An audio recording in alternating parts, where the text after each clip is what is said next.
দেবেন এই আশা নিয়ে আপনাদের নিয়ে প্রতিষ্ঠান শুরু করেছিলাম। আজকে এখানে 19টা প্রকল্পের প্রতিষ্ঠান, এখানে মসজিদ, হাফেজি মাদ্রাসা, এতিমখানা, দাখিল মাদ্রাসা, কিন্ডারগার্টেন, এখানে আপনার ইসারসা মাহফিল, ঈদগাহ, খানকা শরীফ প্রতি চন্দ্র মাসের প্রথম বৃহস্পতিবারে আপনার জিকির আজগার হয়, ইলমে তাসাউফ তরিকতের পরদিন তালিম ও তরবিয়ত হয়। এখানে ক্লিনিক, আগামী দিনের এখানে একটা নিজামিয়া মাদ্রাসা আহলে সুন্নাত ওয়াল জামাতের সেখান থেকে করার পরিকল্পনা, আমাদের সালেক সম্মেলন ইত্যাদি নিয়ে আমাদের এখানে বৃত্তিমূলক শিক্ষার জন্য যে সমস্ত কারিগরি বিদ্যালয় প্রশিক্ষণের সে সমস্ত মাস্টার প্ল্যানে রয়েছে। তাই আমরা যাই কিছু পা হাঁটি করে শুরু করেছি। অত্যন্ত দুঃখের সাথে না বললে নয়, যে অবস্থায় আমরা পা হাঁটি করে একটা গ্রামের ভিতরে অত্যন্ত দৈন্যতার ভিতর দিয়ে আমরা শুরু করেছিলাম। বিগত সরকারের শেষের দিকে এসে স্থানীয় কিছু সংখ্যক দুর্বৃত্তের সেখানে আগ্রাসনের কারণে প্রতিষ্ঠান বন্ধ করে দেওয়া হয়, ভেঙে তছনছ করে দেওয়া হয়, ধ্বংসলীলায় পরিণত করা হয়।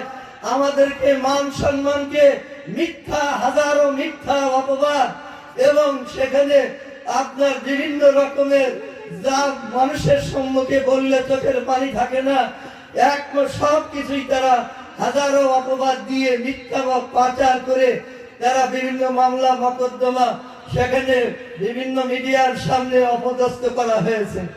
আমি আল্লাহ একমাত্র কোন দুনিয়ার মানুষের তাওয়াক্কুল করি নাই, জানি ভাই কোন মানুষ আমার তার পাশে নাই, আমার সব দরজা বন্ধ, একমাত্র আসমানের দরজা খোলা। তাই আমার আল্লাহর উপরে আমার হায়াত আর মওত আর ইজ্জত হুরমত শপথ করে আমি আল্লাহকে চেয়েছি, আল্লাহ তোমার জন্য যা কিছু করেছি আর পৃথিবীর কারোর জন্য করি নাই। হয় তুমি কবুল করে এর রক্ষা করবে, না হয় তুমি এটাকে ধ্বংস করে দিবে। আমার করার কিছু নাই। আল্লাহ তোমার গায়ের মদদ আর রহমত ছাড়া আমার কোনো ভয় নেই। আমার আল্লাহ তাআলার রহমত খাস কুদরতে সেই সমস্ত আগ্রাসন থেকে আমরা ইতিমধ্যেই মুক্তি পেয়েছি। আল্লাহ শুকরিয়া আদায় করি, বলি আলহামদুলিল্লাহ। আমাদের কয়েক বছরের মাহফিল পর্যন্ত করতে দেওয়া হয় নাই। আমার ফ্যামিলির উপরে নির্যাতন করা হয়েছে। আমাকে বলা হয়েছে আমি টাকা পয়সা লুট করে খাই, শুধুমাত্র তাদের দখলদারিত্ব না পাওয়ার কারণে আর শুধুমাত্র তাদের এখান থেকে চাঁদাবাজি না পাওয়ার কারণে আমাকে মিথ্যারোপ করা হয়েছে। আজ শুক্রবারে আল্লাহর ওলি বিশ্ববরণ্য আলেমের সামনে আমি এই জমিন আদালতের সাক্ষ্য দিচ্ছি আমার আল্লাহকে। 27 বছর প্রতিষ্ঠানের বয়সে আমি এক লুকমা খানা, একটা টাকা, এক কাপ চা, একটা বিস্কুট আমি এই প্রতিষ্ঠানের হারাম আমি খাই নাই। আমি আমার নিজের খানা খেয়ে আমি এই দেশে এই প্রতিষ্ঠান গড়ার চেষ্টা করি। যেখানে বসে আছেন বড় পুকুর ছিল এখানে 3টে, ইতিমধ্যে আমি 26 লক্ষ টাকা দিয়ে পুকুর ভরেছি। আমি অবকাঠামো করার পরে বর্তমানে আমি প্রায় অর্ধ কোটি টাকা 50 লাখ টাকার মতো আমি ঋণগ্রস্ত। আমি সারা পৃথিবীতে কেউ দায়ী নাই। আমি আল্লাহকে বলেছি, আল্লাহ তোমার গায়ে মদত বস্তর দিয়ে তুমি এই ব্যবস্থাটা করে দিবে।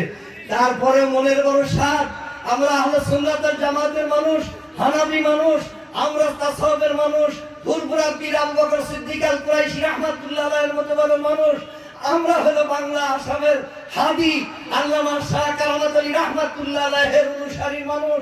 আমরা মুজাদ্দিদ আল-ফিসানির মানুষ, খাজা বাহাউদ্দিন নকশবন্দি মুজাদ্দিদ আল-ফিসানি, হযরত পীরানে বিদ্যস্তগীর আব্দুল কাদের জিলানী বাগদাদী রাহমাতুল্লাহ আলাইহির মানুষ।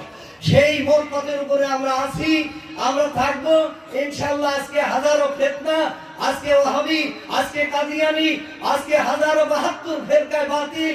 আপনারা জানেন যে আহলে সুন্নাত ওয়াল জামাতের প্রতিষ্ঠান এই মতবাদ কিয়ামত তক যাতে জারি থাকে, তাই জ্ঞানের বিজ্ঞ মানুষগুলোর সাথে পরামর্শ করে রাষ্ট্রীয় বিধান অনুযায়ী ব্রিটিশ গভর্নমেন্টের আইন ও 1860 সালের একটা অ্যাক্ট আছে, যেটা যার মত পথে যদি রাষ্ট্রীয় রেজিস্ট্রেশন নেওয়া যায় ওটার পরিবর্তন করা যায় না।